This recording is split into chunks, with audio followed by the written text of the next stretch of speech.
Gracias. Ya está. Muy bien, continuamos. Entonces, sí, y podemos ir compartiendo también las diapositivas, por favor, Braulio. Entonces, mientras tanto, síganme escuchando. La aparición de... Ah, claro, este ventarrón de nuevas emociones llega, abre la puerta e ingresa. ¿Qué es lo que pasa? La aparición de Ama, la cotorrita que supuestamente estaba muerta, pero ¿cómo es que se aparece nuevamente ahí en la casa? Aquí, Ama, mi voz se quebró y rompió la quietud. ¿Cómo es posible si estás muerta? Es lo que dice Yeonya. Es imposible que la cotorrita hubiera regresado porque estaba enterrada, incluso sellada en una caja de aluminio, si recuerdan. Estaba en una caja de aluminio y la enterró, pues, ¿no? ¿Cómo es posible que pase esto? Aparece la palabra es imposible.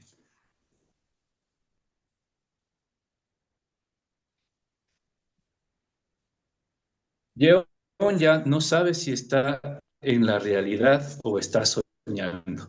Otro punto importante. Ella se pregunta y está tan sorprendida que dice, ¿esto es un sueño o es la realidad? ¿Qué pasa?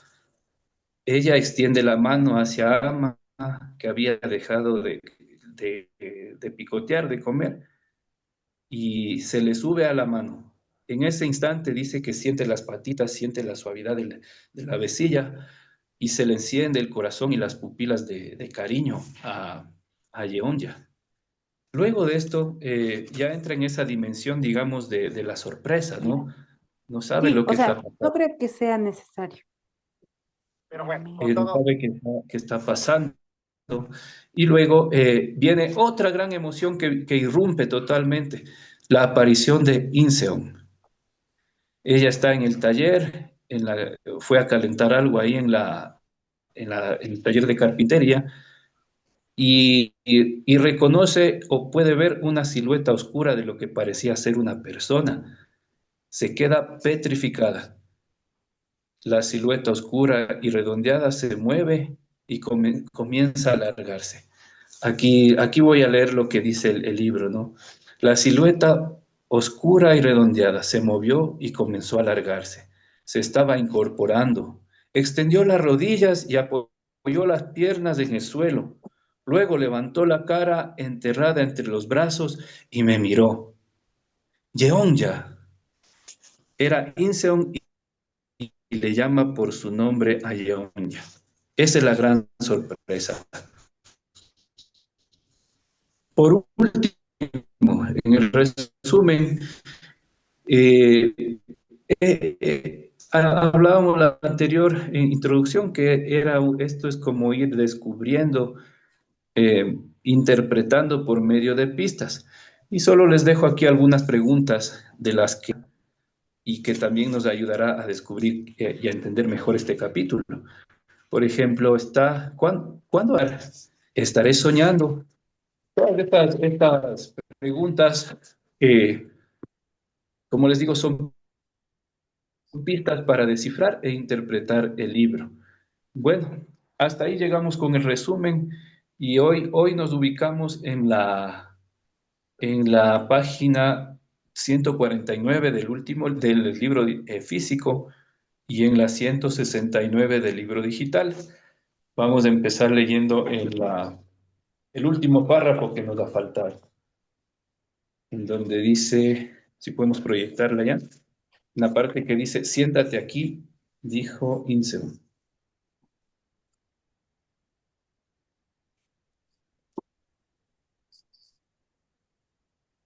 ¿Le miran ahí? ¿Sí pueden ver? A ver, Sí, Sí se puede. si le señalas, por favor, si le acercas un poquito con zoom, ok. Ahí, Ah, ya sí se me escucha. sí, ¿le miran, ahí, chicos? Sí, ahí está, ¿verdad? Ya, perfecto. ya, Tati, por favor, puedes ayudarnos en esta ocasión con la lectura. ok. Listo. Sí se me escucha ahí, ¿verdad? Sí, adelante. Siéntate aquí, dijo Inseón, acercando al estufa el único taburete de tres patas que había en el taller. ¿Y tú? Le pregunté. A modo de respuesta, se sentó de un salto sobre la mesa de trabajo. Perdón, Balanceó de... perdón, mi Tati, un segundito. ¿Desde dónde estás? ¿Desde me quedé observándola? ¿O desde Desde el dónde está? del digital. Ya, ¿está donde está ahorita? Déjame ver dónde estás desde me quedé. Estoy más abajo. Más abajito, ya. Me dices dónde, Tati. Porfis. Prácticamente, Ok, ya, ya, siéntate aquí. Aquí exactamente. está, ok, ya, perdón, mi Tati, continúa. Sí, adelante. Lo repito desde ahí, Ahí ¿ya? Para poder sí. tener. Siéntate aquí, dijo Inseón, acercando a la estufa el único taburete de tres patas que había en el taller. ¿Y tú? Le pregunté. A modo de respuesta, se sentó de un salto sobre la mesa de trabajo. Balanceó despacio las piernas en el aire como una niña, al parecer totalmente ajena a la mancha de sangre en la hoja dentada de la sierra eléctrica. Me acerqué con la mano aún en la espalda y me senté en el taburete, mientras Inseón mantenía los ojos en la estufa. Dejé muy despacio la linterna bajo el asiento. Mi pie tocó uno de los troncos tirados en el suelo. Junto a él había un pequeño charco de sangre seca, sobre el que se estaba formando una mancha oscura al derretirse la nieve que lo cubría. La estufa tenía dos orificios a los lados, semejantes a ojos, para que circulara el aire. A través de ellos se veía tremolar las llamas. También se oía el crepitar de los leños. He pensado mucho en ti, Yeonja. Levanté la vista al oírla. Ella también estaba mirando a través de los agujeros de la estufa. A veces pienso tanto en ti que es como si estuvieras aquí conmigo. Las llamas titilaban silenciosas en sus pupilas. Su actitud, el hecho de que no me hiciera más preguntas sobre la situación, era serena e impasible como siempre, tanto que llegué a pensar que quizá fuese cierto lo que supuse de Inseón. Estaba pensando que todo este tiempo había estado trabajando en el taller y que el mensaje que yo había recibido en Seúl y todo lo que me había pasado en la isla no eran sino las fantasías de alguien que ya no era de este mundo. Justamente quería que lo vieras. ¿Qué te parecen? Preguntó Inseón, señalando los troncos apoyados contra la pared. Pensé que tendrían la altura de personas, repuse con franqueza. Es lo que intenté hacer al principio. Creí que me iba a explicar por qué había cambiado el tamaño de los troncos, pero no dijo más. Apoyó las manos en la tabla de la mesa de trabajo y bajó al suelo de un salto. ¿Quieres un té? Me preguntó. Me quedé mirando cómo cruzaba el taller y se dirigía a la puerta delantera que daba al bosque. Supongo que, como no hay electricidad, podríamos quemar combustible sólido en la casa, pero el humo no lo hace bien a Ama. Mejor tomemos el té aquí, dijo Inseón, abriendo la puerta. La luz que entró de fuera iluminó un poco más el interior del taller.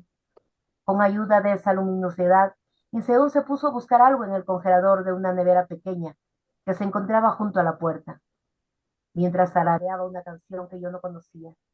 Me pregunté si prepararía ese té ácido y desabrido de frutos del bosque que me había dado la otra vez. ¿Cómo se llama? Me preguntó, y con una cuchara de madera echó en la tetera un poco del contenido de un recipiente hermético. Me refiero a nuestro proyecto. Nunca te lo he preguntado, dijo sonriendo, al tiempo que llenaba la tetera con agua embotellada. Imposible decir adiós, respondí, mientras se acercaba con la tetera y dos tazas en las manos. Inseón repitió, imposible decir adiós. El aire, al circular por las dos puertas del taller abiertas, reavivó con ímpetu las llamas de la estufa. Inseón colocó la tetera en la parte superior y había tomado un color rojizo por el fuego. Las gotas de agua que se derramaron del recipiente se evaporaron con un chisporroteo. Nos quedamos calladas, sin hablarnos ni mirarnos. Cuando empezó a hervir el agua en el fondo de la tetera, Inseón rompió el silencio para preguntarme, ¿te refieres a que no puedes decir adiós? ¿O a que no quieres despedirte? Todavía no salía vapor por el pico de la tetera. Faltaba aún para el punto de ebullición. ¿Quieres decir que la despedida no se consuma? Comenzó a salir un hilo de vapor de la tetera y la tapa empezó a saltar con un golpeteo. Que la despedida se posterga indefinidamente. A través de la puerta delantera, el bosque se veía casi negro. Las siluetas de los árboles suaves y redondeadas bajo la nieve brillaban débilmente en la penumbra. ¿Podría marcharme atravesando esa oscuridad? A diferencia de la noche anterior, ahora tenía una linterna, pero desde entonces había caído mucha nieve. Aún lograse llegar sin problemas a la parada, seguro que ya no circularía el pequeño autobús local que iba a AP. Y para comunicarme con la clínica donde estaba ingresada Inseón, tendría que llamar a la puerta de alguna casa con luz para que me permitieran usar el teléfono. ¿Se habrían vuelto a soltar los nervios que le habían suturado? ¿Le habrían tenido que hacer esa operación de abrir hasta el hombro de la que hablaban? ¿Habría habido algún problema con la anestesia? ¿Habría surgido algún otro tipo de contratiempo médico? Como si desistiera de escuchar mi respuesta a sus preguntas, Inseón se puso el guante de algodón, tomando por el asa la tetera que repiqueteaba furiosa. Llenó las tazas que estaban sobre la mesa de trabajo. ¿Te acuerdas de que era algo que te preocupaba? Me dijo, tendiéndome una de las tazas. No era de moras silvestres, tenía una tonalidad verde claro y olía a hierbas. ¿Te preocupaba que no nevara lo suficiente en Jeju? Se apoyó en la mesa de trabajo con su taza en la mano y esbozó una amplia sonrisa. Cuando acercó los labios a la taza, me pregunté si un fantasma podía beber algo tan caliente. ¿De qué es este té? Le pregunté. De hojas de bambusasa. Le llevé la taza a los labios y bebí un sorbo. Cuando el té bajó por mi garganta, me di cuenta de lo mucho que llevaba esperando ese momento, lo mucho que había deseado tomar algo caliente que me quemara la lengua, que el calor me inundara la garganta y el estómago. Cuando era pequeña, en casa tomábamos este té en lugar de agua, explicó Inseón. Me mandaban a recoger hojas de bambú sasa al monte porque es bueno para los nervios. Inseón apartó su taza y nuestras miradas se encontraron. Me pregunté si el té también la llenaría por dentro. Si Enseón se había aparecido como un espíritu, yo debía estar viva. Pero si era ella la que estaba viva, yo debía haber llegado allí como un espíritu. ¿Era posible que ese calor se expandiera por nuestros cuerpos al mismo tiempo? Me sobresalté y volví la cabeza al oír el crujido de una rama quebrándose en el bosque. Es porque no hay viento, me explicó Inseón, como tranquilizándome. La nieve no se dispersa y las ramas no aguantan el peso. La penumbra gris azulada iluminaba las copas de los árboles. Seguían cayendo gruesos copos de nieve que reflejaban débilmente la escasa luz. Tomé otro sorbo de té. Al expandirse el calor por mi estómago, enderecé los hombros caídos y la espalda. Con la taza medio llena en la mano dije, a mí también me gustaría preguntarte algo. Inseón se inclinó un poco hacia adelante, como para indicarme que me estaba prestando atención. ¿Cómo has podido vivir así? Quiero decir, aquí sola, en este lugar. ¿A quién te refieres con este lugar? Me preguntó con una sonrisa. Me refiero a esta casa, sin postes de luz ni vecinos. A esta casa, que está tan aislada que cuando nieva se queda sin electricidad y sin agua. Me refiero a este lugar, con esta palmera, que por las noches parece alguien que se te acerca sacudiendo amenazadoramente los brazos. A este lugar, donde al otro lado del arroyo están los restos de una aldea quemada y devastada. Todo eso es lo que pensé, pero no dije nada. Como rebatiéndome, Inseo me respondió despacio. Pero si yo no estoy sola. Un silencioso destello de afecto iluminó su cara. Tengo a Ama.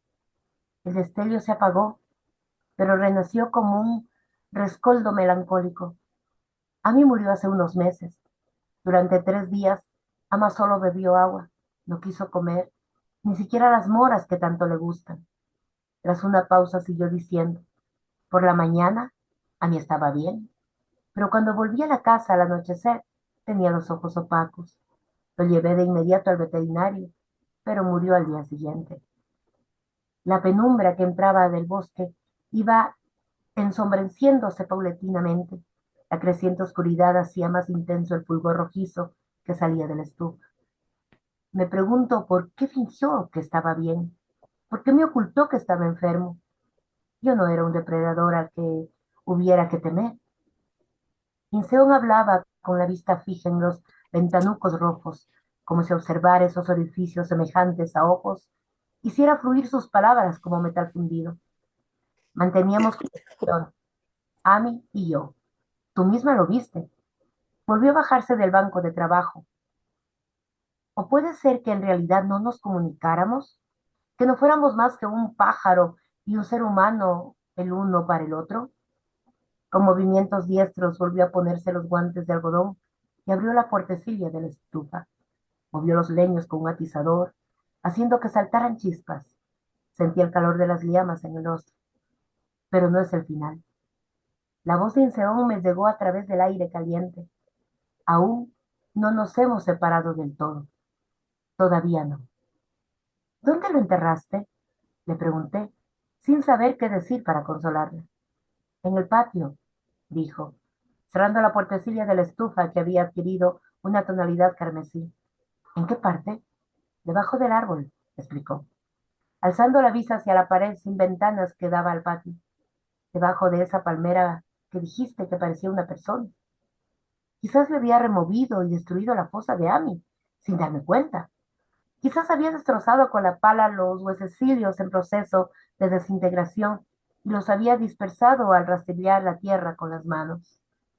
Cuando Inseón extendió el brazo, creí por un momento que me estaba pidiendo que le estrechara la mano, pero lo que quería en realidad era que le diera la taza vacía. Depositó las tazas una encima de la otra sobre la mesa de trabajo y dijo, las dejaremos aquí, vámonos. Entonces caí en la cuenta de que no nos habíamos tocado en ningún momento. Siempre que volvíamos a encontrarnos después de mucho tiempo, nos saludábamos con un abrazo y nos tomábamos las manos diciendo, ¿cuánto tiempo sin vernos? ¿Cómo has estado? Hoy, en cambio, guardábamos las distancias, como si al tocarnos pudiéramos contagiarnos de la muerte de la otra. ¿Quieres comer unas gachas de soja? Me preguntó Inseón, dándose la vuelta para dirigirse hacia la puerta delantera del taller. Sé que te gustan mucho. Alargó la mano y cerró la puerta, lo que oscureció el ambiente e hizo imposible leer su expresión. Pero, ¿no hay que dejar antes las hojas en remojo? Tengo una poca en el congelador, ya remojada, respondió, Inseón atracando la puerta. No puedo usar la licuadora porque no hay luz. Haré las gachas con los granos enteros, pero quedan igualmente sabrosas. Seguía Inseón, que se dirigió a grandes zancadas hacia la puerta trasera del taller. Fui poniendo los pies donde los había puesto ella, y sorprendentemente no me tropecé con ninguno de los troncos del suelo, ni pisé ninguna mancha de sangre. Antes de salir por la puerta, me giré para mirar la estufa. Los rojos ventanucos a los lados seguían refulgiendo candentes como un par de ojos. Inseón me esperaba afuera, envuelta en la penumbra crepuscular. Los copos caían flotando como plumas, tan despacio que se podían ver las formas de los cristales en la mortecina luminosidad. Las sombras. Muchas gracias, Tati. ¿Dónde estamos? Guillermo, por favor, puedes ayudarnos con el capítulo 2, las sombras.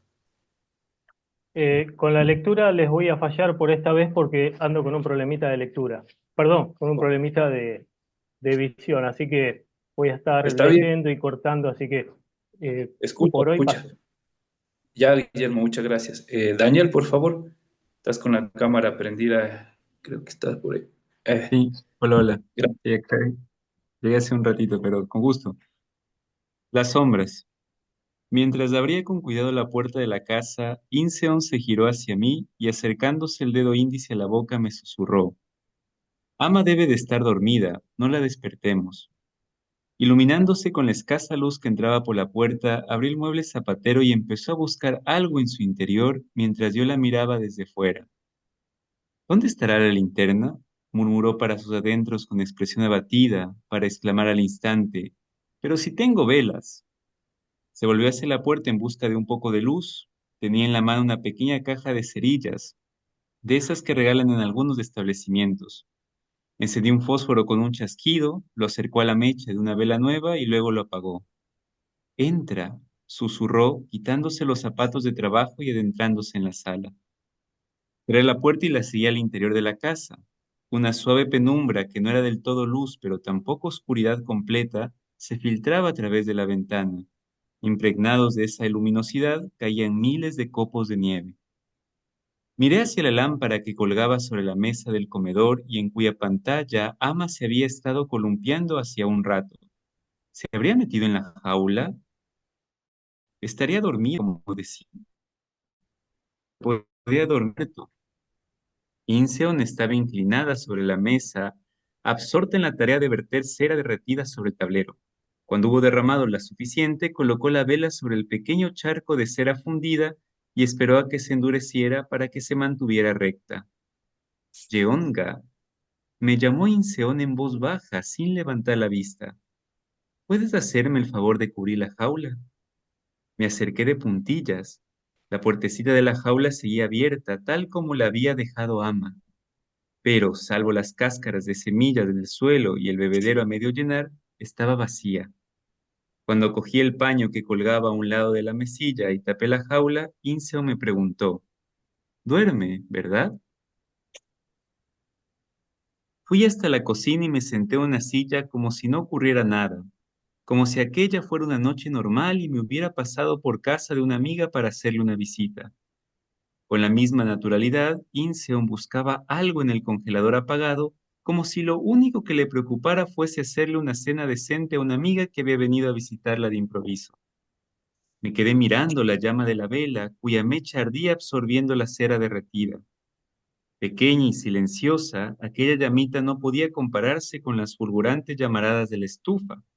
En el interior de su forma ondulante se agitaba un núcleo azulado, como una semilla palpitante cuyos latidos reverberasen en los trémulos bordes anaranjados.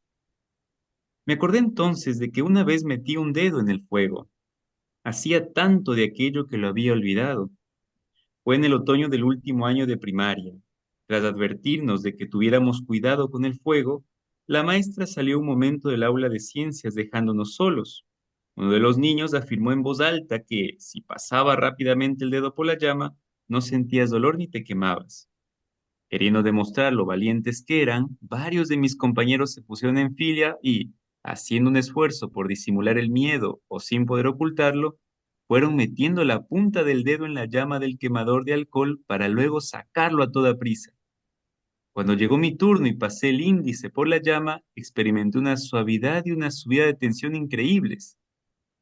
El contacto fue demasiado breve para sentirlo en toda su intensidad y supe que no podría recordarlo luego, así que repetí el gesto varias veces a toda velocidad para que el lacerante calor no pudiera penetrar más allá de la epidermis. Tal como había hecho aquella vez, ahora extendí la mano. Una suavidad que no parecía de este mundo envolvió de inmediato mi piel. Iba a pasar de nuevo el dedo por el centro de la llama cuando vi moverse algo en la sala y levanté la vista. La sombra de un pájaro volaba silenciosa por la pared blanca. Era enorme, del tamaño de un niño de 6 o 7 años. Como si la estuviera viendo a través de una lupa, podía distinguir los temblorosos músculos de sus alas y los vívidos detalles de sus plumas traslúcidas. La única fuente de luz de la casa era la vela que tenía delante de mí. Para crear aquella sombra, el pájaro debería estar volando entre la llama y la pared. No pasa nada, dijo Inseon y me giré hacia ella. Es Amy que ha venido. Estaba de pie, apoyada contra el fregadero, pero se la veía muy cansada, casi a punto de desplomarse. No suele venir siempre. La luz de la vela no llegaba a iluminar su semblante. La oscuridad distorsionaba sus rasgos, transformando su rostro en la cara inexpresiva y blanquecina de una extraña. A veces está aquí solo unos segundos, otras se queda hasta que amanece. Luego me dio la espalda como si ya me hubiese explicado todo lo que necesitaba saber. Abriendo el grifo del fregadero, musitó en tono de queja. Ni siquiera hay agua. Fuera se había extinguido la poca luz que quedaba. Ya no se veían los copos de nieve absorbiendo la penumbra gris azulada. Las tinieblas habían borrado también la palmera donde yo había enterrado a Ama la noche anterior y donde Inseon había enterrado a Ami meses atrás. Fue entonces cuando lo oí. Un sonido como el frufrú de tela rozándose, como de tierra húmeda desmenuzándose entre los dedos. Se parecía a la voz de Inseon. No la Inseon que tenía ante mí, sino la que estaba en la cama de una clínica de Seúl y hablaba en susurros sin hacer resonar la garganta, como si se hubiese lastimado las cuerdas vocales y no la mano. Eché hacia atrás la silla y me levanté.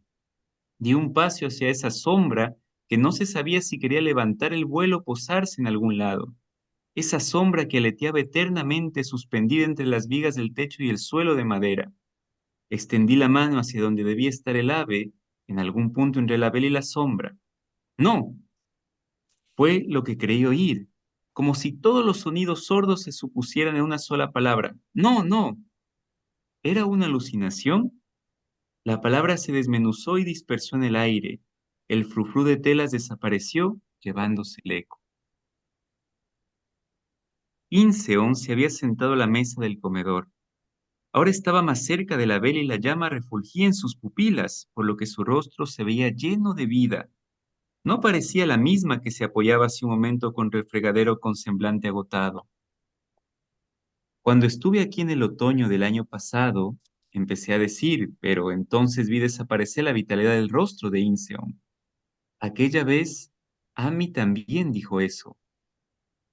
Como si tuviera frío, Inseon rodeó la vela con ambas manos, las cuales se tornaron rojas al absorber su fulgor. Una vez tapada la llama, el ambiente se oscureció. ¿Lo aprendió de ti? Inseon entreabrió los dedos. La luz se derramó entre ellos e iluminó sus articulaciones como si fuera sangre. Supongo que sí, respondió apartando las manos de la vela y la luz volvió a inundar por entero su rostro. Cuando pasas mucho tiempo sin compañía, acabas hablando solo. ¿No te pasa a ti? Preguntó inclinando la cabeza como si buscase mi asentimiento. Tomé la costumbre de murmurar cosas y luego gritar fuerte no, como para retirarlo. Yo no la estaba forzando a darme una respuesta, y mucho menos de explicarse, pero Inseon siguió hablando, eligiendo cuidadosamente las palabras, como si se sintiera en la obligación de responderme de la manera más exacta posible. Eran cosas que no debían escuchar los fantasmas, deseos que quizá las ánimas podrían hacer realidad. Después de musitar ese tipo de cosas, exclamaba no, en voz alta, como cuando rompes una hoja después de escribir algo. Inseon hablaba con firmeza, como si escribiera sobre un papel apretado con fuerza el lápiz. Me figuro que lo que Amy oiría más claramente era ese último no rotundo, y entonces me imitaría, creyendo que era mi sonido animal característico. No le pregunté cuál era ese deseo que murmuraba por lo bajo, pues supuse que lo conocía. Seguramente era lo mismo por lo que yo luchaba, eso que escribía y rompía todos los días, eso que tenía clavado en el pecho como la punta de una flecha. ¿Tienes un lápiz? Al oír mi pregunta, Inseon sacó un portaminas del bolsillo de su delantal y me lo dio. Crucé la sala, viendo cómo mi sombra oscilaba ante mí, siguiendo las fluctuaciones titilantes de la vela. Al acercarme a la pared, se acortó la distancia entre la sombra del pájaro y la mía, hasta que ambas parecieron tocarse y superponerse suavemente. Extendí la mano que sostenía el portaminas más allá de mi sombra y empecé a dibujar en la pared la silueta del pájaro. Su cabeza cambiaba constantemente de ángulo, ya que las aves carecen de visión binocular y tienen que mover todo el tiempo la cabeza para poder captar una imagen completa. ¿Qué querría ver a mí? ¿Continúa existiendo el deseo de ver cuando no se es más que una sombra? No creí estar apretando mucho el lápiz, pero la mina se rompía cada rato. Apoyada sobre la fría pared, me desplacé de lado para seguir dibujando el contorno de la sombra, al tiempo que presionaba una y otra vez el extremo del portaminas para hacer salir el grafito nuevo. Para dibujar la cabeza del pájaro tuve que ponerme de puntillas y extender el brazo lo más que pude. Fue entonces cuando descubrí otro trazo por fuera del contorno que estaba silueteando. Lo había hecho yo misma el otoño pasado. No estaba muy segura, pero debía de ser la cabeza de Ama. La línea que dibujé entonces, siguiendo la silueta alargada y suave de los hombros de Inseon, estaba ahora tapada por la sombra del pájaro y ya no se distinguía. Las líneas se habían entrecruzado y superpuesto tanto que seguramente no podría reconocer ninguna forma cuando volviera a mirar la pared a la luz del día. Al acabarse la mina de lápiz, me di la vuelta hacia la cocina con temor, pues la silla donde se encontraba sentada Inseon estaba tan silenciosa como la jaula cubierta con el paño. Pero entonces distinguí los hombros de Inseon en la oscuridad. Una respiración suave y regular emanaba de detrás del silencio de la vela. En cambio, se sentía un vacío helado en la silla donde yo había estado sentada. Al mirar de nuevo hacia la pared, vi agitarse una sombra nueva que parecía querer escapar de los límites de las líneas que acababa de trazar. Sus contornos negros se extendieron hasta el techo. Sus alas se desplegaron como si planeara por los aires. Al mismo tiempo, resonó un vago gorgojeo. Gorjeo. ¿Habrá vuelto Ama? Pensé mirando la jaula tapada. ¿Dónde está Ama? Al volver a mi silla, vi que la vela sobre la mesa se había cortado ligeramente. Unas gotas de cera derretida se deslizaban por los lados del cirio. A veces me parece que hay alguien más conmigo, dijo Inseon levantando la vista de los protuberantes gotorones de cera. Es como si, en esas ocasiones en que Ami viene y se va, quedara algo después. ¿Te pasa a ti también? Al inclinarse hacia adelante, la sombra de Inson en el techo se movió también. Observando cómo se ensanchaba y empequeñecía al ritmo de su respiración, le respondí con otra pregunta. ¿Desde cuándo te pasa? Frunció el entrecejo como solía hacer siempre que se concentraba. ¿Estaría calculando los meses, los años? La cera transparente y líquida acumulada bajo la llama se desbordó de repente y cayó por los lados de la vela. Enseguida se endureció y adquirió un color blanquecino, creando protuberancias nuevas. Desde que vi los huesos, respondió Inseon, fue en el avión cuando regresaba de Manchuria. No me esperaba esa respuesta. Creí que me diría que desde la muerte de Ami o después del fallecimiento de su madre. Si se refería al documental que había filmado en Manchuria, de eso hacía ya 10 años cuando aún vivía en Seúl. Aquel otoño exhumaron los restos. ¿Dónde? En el aeropuerto de Jeju. Y bajando la voz agregó, debajo de la pista. Me quedé mirándola en silencio. Sus ojos parecían preguntarme si yo también me acordaba de aquello. No recordaba el año exacto, pero había leído la noticia. También había visto la foto de una fosa acordonada con una cinta que prohibía el paso. Había cogido un periódico al subir al avión, siguió diciendo, y allí, en la parte inferior de la primera plana, había una foto de la excavación. Supe que se había levantado viento no porque oyera algo, sino por los movimientos de la llama. Miré hacia la sala y vi que la sombra del pájaro había desaparecido. Seguramente por la distancia y la falta de luz, la pared en la que había dibujado aquella cabeza que no paraba de moverse se veía ahora vacía y limpia. Inseon también estaba mirando la pared.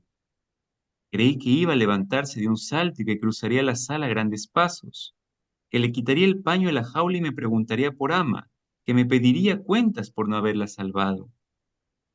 En lugar de eso, levantó las manos a la altura de los ojos y se las miró despacio por ambos lados, como inspeccionando si tenía alguna herida o cicatriz de la que no se había percatado. Muchas gracias, Daniel. Creo que hasta ahí llegamos en esta noche. Hemos leído el capítulo 2 de la segunda parte. Realmente me sorprende mucho porque creo que estamos en una dimensión en donde existe la comunicación entre vivos y muertos. Y aparece por parte de la escritora esta parte bonita de la contemplación, lo poético, esto de encontrar el detalle de las cosas espirituales en lo cotidiano de la casa, en lo cotidiano del taller, en el fogón de leña, en las avecillas. Entonces creo que es una forma de explicarnos las cosas sobrenaturales o las cosas quizá metafísicas de una manera cotidiana y familiar, ¿no? Eso es lo que puedo observar. Pues bien, en este momento creo que estamos pocos en la noche de hoy. Sería bueno compartir la sala, aquí en la sala general mismo todos, para conversar un momentito sobre estos capítulos que hemos leído en la noche. Les recuerdo para Guillermo y Gina que están acá por primeras veces, es un espacio de mucha confianza, libertad, en donde podemos conversar de aquellas cosas, aquella palabra, frase o idea que más nos haya sorprendido de la lectura. Todo criterio es muy valorado y se escucha con mucho respeto, así que adelante, la cámara, el micrófono están para ustedes.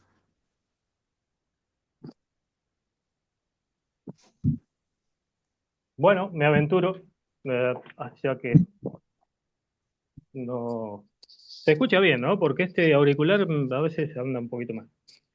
Bueno, Sí, sí, te escucho.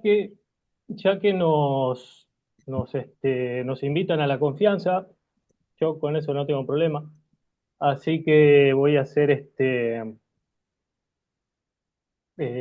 franco, ¿no? Estoy un poquito más o menos de salud, así que no me pude concentrar bien, entonces voy a hablar de lo que sí pude concentrarme. Primero, me gustaría destacar y felicitarlos a Daniel y a Cari por la manera en la que interpretaron el texto que fueron leyendo, ¿no? Como que le agregaron, digamos, un condimento con la manera con lo que lo fueron interpretando. La verdad que eso atrapa mucho. Después hubo algo que sí me llamó la atención, que es una frase que a veces se dice por ahí, que yo la verdad que a veces la entiendo y a veces no, que acá la dijeron de otra manera, que es el que desea, quiere y el que desea puede. Generalmente lo que se escucha por ahí es, si lo puedes soñar, lo puedes lograr. Entonces, es una frase que cuando era más joven era más optimista con algunas cosas, entonces decía sí, que era verdad, pero después con el tiempo lo fui poniendo en duda y a veces este, hay que pensarlo muy bien, ¿no? Porque a veces no se trata de solamente desear y querer, sino que a veces se trata de razón, causa y efecto, ¿no? La vida generalmente es causa y efecto. Entonces, logramos para lo que sí le ponemos acción, ¿no? Para lo que sí le ponemos sacrificio, si no, las cosas no se logran. Entonces, me llamó un poquito la atención eso. Ese es mi punto de vista, pero me gustaría que alguien, si alguien quiere mencionar algo con respecto a esto, me encantaría que discrepen conmigo para ver qué otras ideas hay, ¿no? Después, con respecto al capítulo de hoy, Las sombras, tendría que releerlo nuevamente, en, digamos, en estos días, en la semana, y si cabe la posibilidad y puedo dar mi opinión durante la semana y dejarla en el grupo, como para que haya también alguna, este, digamos, algún diálogo extracurricular, por llamarlo de alguna manera, fuera de los horarios martes y jueves. Si ustedes me lo permiten, yo lo hago porque estaría muy bueno, porque toda esta parte, digamos, espiritual me encanta. Digamos, esta cosa que sale de lo cotidiano. Así que no les quiero hacer perder tiempo con otra cosa. Muchas gracias, Guillermo, por tu comentario.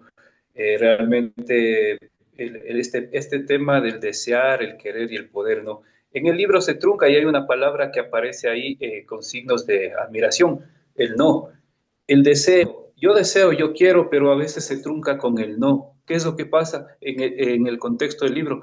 Llegó la muerte, pues, o llegó el accidente, o llegó esto, y ya no se pueden comunicar físicamente. Entonces, ahora nos plantea, siento yo que nos plantea, deseas, quieres, pero puedes, a pesar de la distancia o a pesar de que se murió el ave. ¿Cómo puedes comunicarte si ya están muertos? Todos están muertos, dice en el libro. Y luego se aparecen los espíritus y todo esto. Entonces creo que también nos está como guiando hacia un derrotero de pensar un poco más allá en estas dimensiones que muchas veces socialmente no nos gusta conversar mucho de la muerte, de las cosas espirituales, quizá muy profundas, porque se toca ciertamente algunas sensibilidades. Pero en este libro es interesante y lo estamos haciendo de una manera muy, muy tranquila, digamos así, ¿no? Así que muchas gracias por tu comentario. A ustedes. ¿Alguien más también?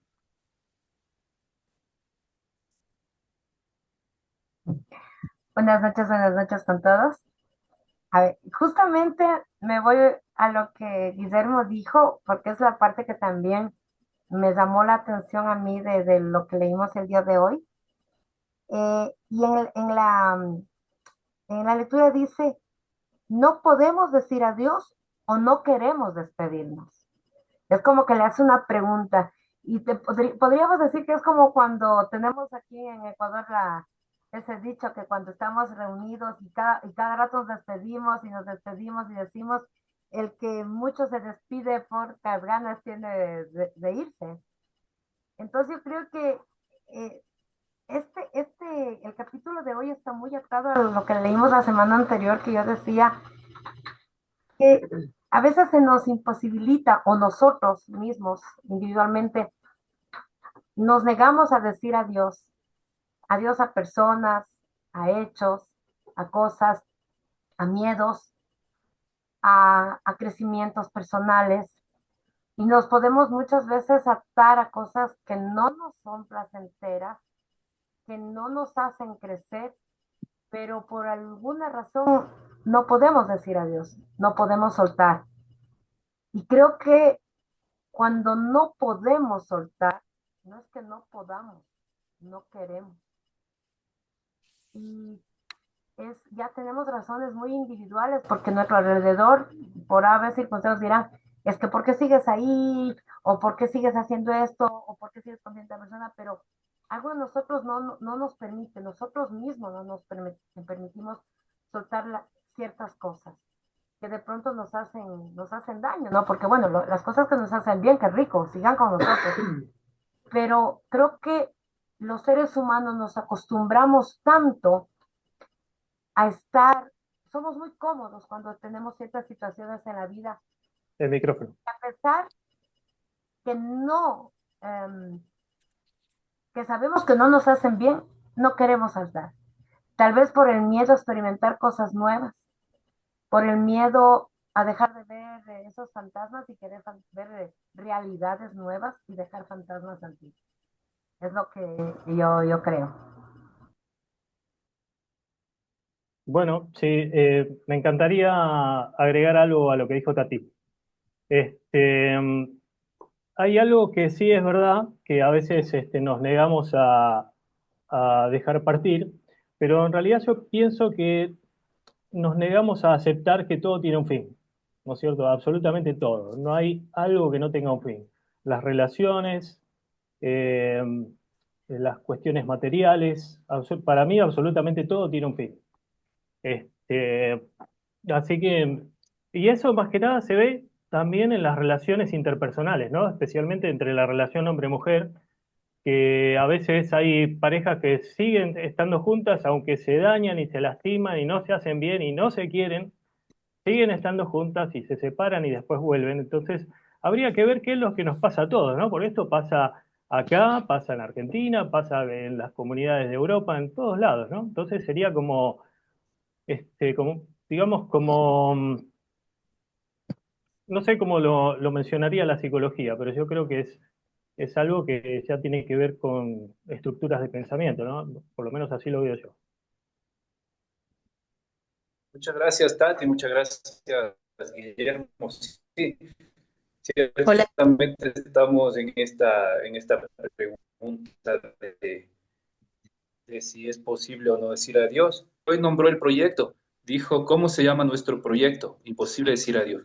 El proyecto no está resuelto todavía, quizá por eso tienen esa necesidad de seguir comunicándose en esta dimensión espiritual, hablemos así, ¿no? Entonces, es un llamado también a vencer esos miedos a los fantasmas, a la soledad, a vivir solo en esa cabaña alejada, a viajar sola para ayudar a la amiga, a vencer sus miedos para buscar una solución a esta pregunta de que algo no está resuelto. Por ahí también puede ir esta idea de lo imposible, del título que nos marca, ¿no? Imposible decir adiós. No sé si alguien más quiere aportar esta noche. Hola, hola, buenas noches con todos. Yo pienso que Adelante. sí se me escucha bien.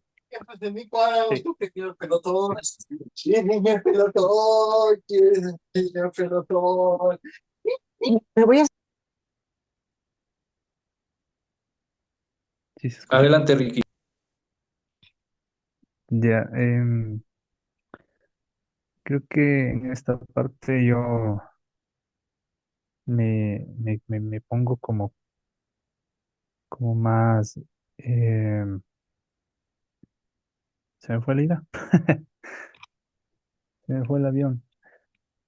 Eh, Creo que tengo un sentimiento más relacionado con esta parte de la lectura, porque somos personas que nos acostumbramos al apego y es muy difícil soltar.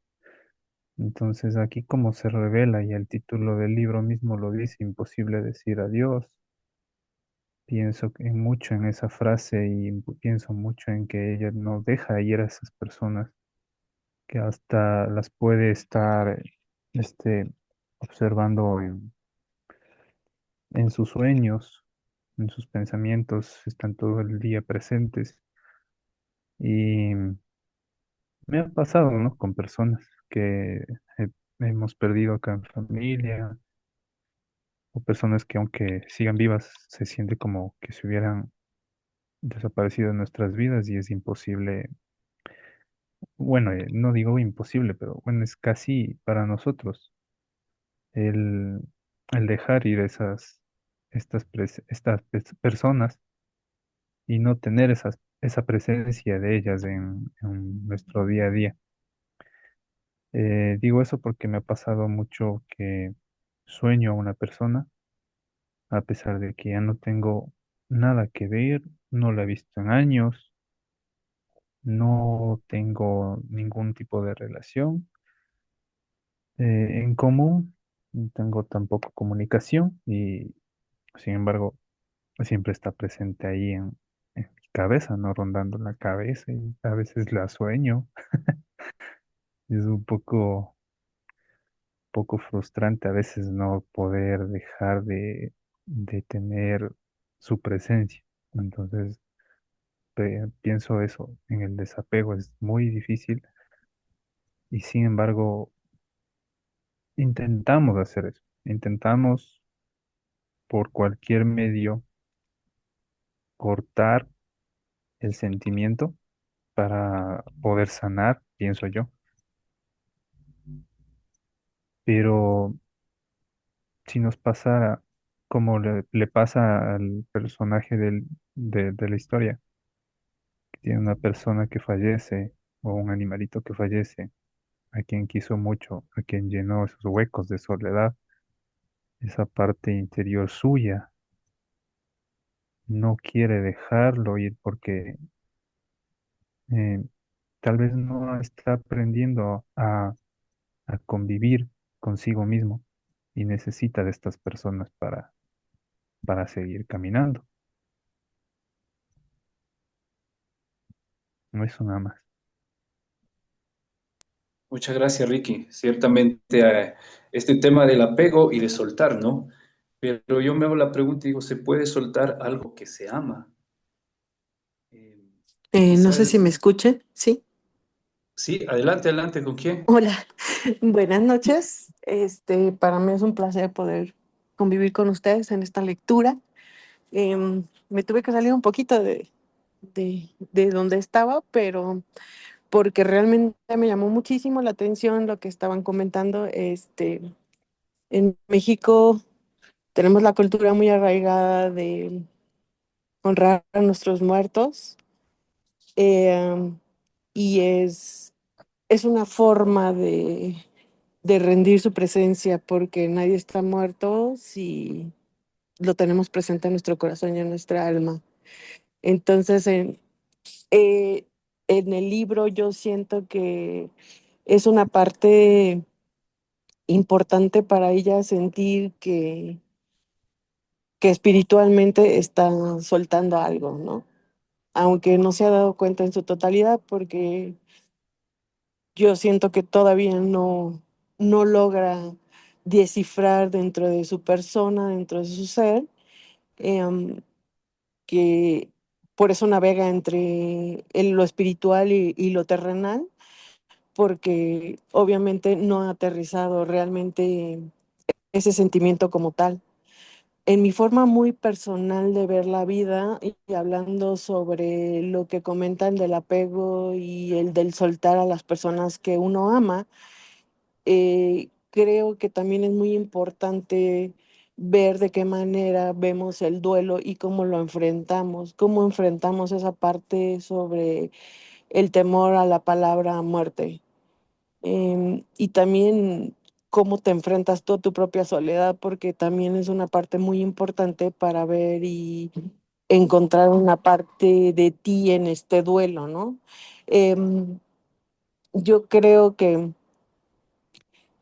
todos nosotros tenemos, más los latinos, tenemos el apego muy arraigado en nuestra cultura porque somos muy apasionales, somos muy entregados, pero también es importante dejar ir las cosas que realmente han terminado su ciclo en nuestra vida. Como bien decía uno de los compañeros, no recuerdo bien su nombre, decía que todo tiene un principio y un fin. Efectivamente, todos yo creo que tenemos pues una parte de caducidad en nuestras vidas, pero yo creo que en esa parte de caducidad también tenemos que ver cómo y qué queremos dejar transmitir en la gente que está a nuestro alrededor, cómo enfrentamos la parte de ya no estar en la vida de una persona o de ya sea física o ya espiritualmente totalmente, ¿no? Yo creo que es, es muy hermoso poder decir adiós con la mejor actitud, aunque es muy difícil cuando se hablan de relaciones interpersonales, pero también cuando se hablan de relaciones sentimentales, familia, que pierdes a los seres queridos, a mamá, a papá, como ha sido mi caso, este, aprendes a vivir con el dolor, pero lo ves de otra manera, porque siempre tienes la esperanza de que en algún momento vas a coincidir, vas a estar con ellos y, y que quizás todo va a ser igual, ¿no? O que te van a recibir el día que tú partas, porque eso es lo que religiosamente nos inculcan, ¿no? Entonces, nosotros, como, yo hablo como mexicana, aunque no soy del todo mexicana, pero sí soy mexicana, me siento muy mexicana, este, creemos que hay algo más allá de la muerte. Y yo me he aferrado completamente a todo eso porque eso es como un salvavidas, o sea, aprendes a ver la vida, la muerte y vivir intensamente lo que te toca, o sea, como te toca y tratar de ser feliz intensamente. Creo que espero que les pueda servir algo de lo que he comentado con todo respeto y agradezco muchísimo, pero de todo corazón que me hayan aceptado en su grupo. Muchas gracias, Gina. Bueno, es en este momento, te damos la bienvenida igualmente con todo el grupo. Gina nos visita desde México. Creo que estás ligada también al tema del magisterio, la docencia, así que es un honor tenerte aquí porque estoy seguro que así como ves cómo construimos con nuestros comentarios, los tuyos también nos ayudarán a crecer, a entender y a ser mejores en esta dimensión de los libros y de la lectura. Y siéntete aquí bienvenida, es un hogar, es una casa virtual por el momento, pero en donde podemos abrir el corazón, la mente, compartir, conversar, leer y crecer juntos. Eso es el junco, una plantita que crece en cada lectura. Muchas gracias por estar aquí, Gina. Le doy la palabra a Daniel, que tiene levantada la mano. Sí, gracias Alexis. Algo súper rapidito. Primero, me uno, Gina, qué bueno verte por acá. Bienvenida siempre. Es una riqueza realmente tener tu visión desde distintas culturas, ¿no? Estamos gente como de muchos lados acá en el Junco y justamente esa es la esencia de este espacio, ¿no? Creo que diversifica muchísimo el diálogo y siéntete bienvenida, como decía Alexis, eres un bien para la comunidad, así que gracias por tu comentario. Simplemente unido a lo de Gina, yo también quería decir justamente algo con respecto a eso. Me llama mucho la atención la parte del diálogo que mantiene Yeonga con lo ausente, ¿no? Con lo que ya no está. Eso me parece lindísimo porque es una característica propia y única del ser humano, esa capacidad de hablar con lo que no está presente y que lo hemos hecho todo el tiempo a través incluso de símbolos o de rituales o de celebraciones o simplemente a través de diálogos internos. Esa característica que tenemos nos hace, siento yo, pasar de un pensamiento puramente inmanente, si se puede decir de algún modo, decir algo que comienza y acaba, a abrirnos un poco a la trascendencia y decir, si es verdad que la muerte puede ser como un punto final a una existencia, una vida puede dejar una trascendencia más allá de sí misma, ¿no? Es decir, esa capacidad de salir de nosotros.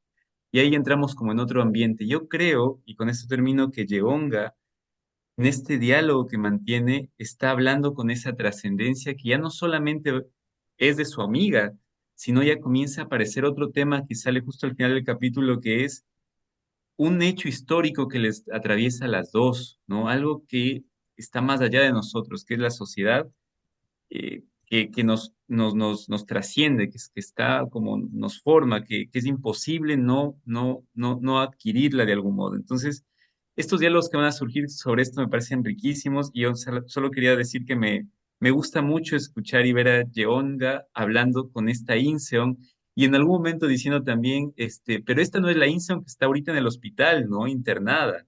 Esta es otra Inseon, ¿no? Y yo me he encontrado muchas veces hablando con gente que no está aquí, lógicamente, pero que me habita. Y eso me parecería lindo algún rato conversarlo, más también pensar cómo es que tenemos esa capacidad nosotros. No es algo espiritual eso, no es algo psicológico. Sería lindísimo abrirlo, ¿no? Pero eso nada más. Gracias. Muchas gracias, Daniel.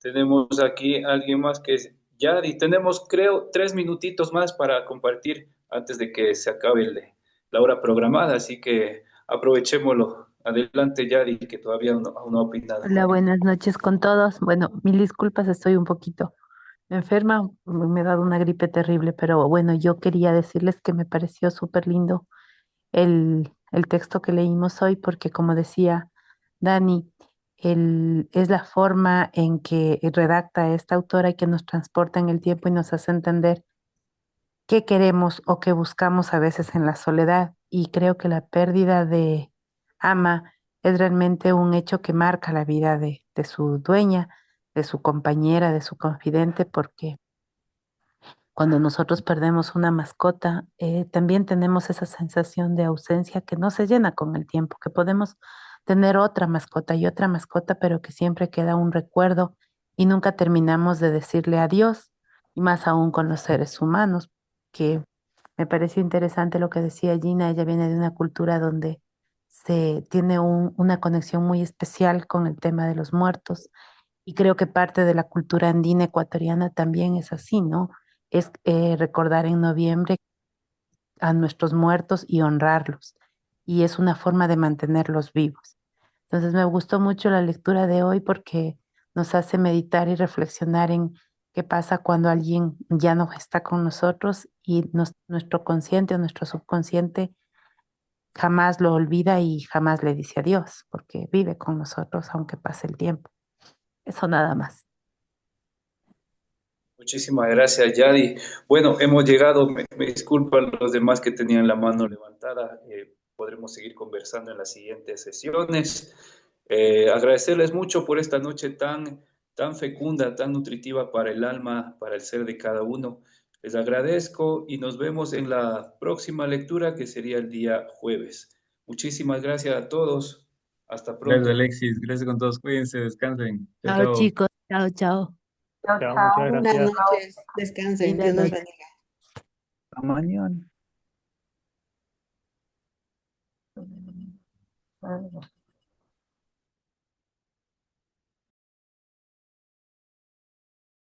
¿Qué tal? Cari. Ya le cierro nomás, ¿verdad? O le pongo parar. Déjale de grabar, por favor. Ok.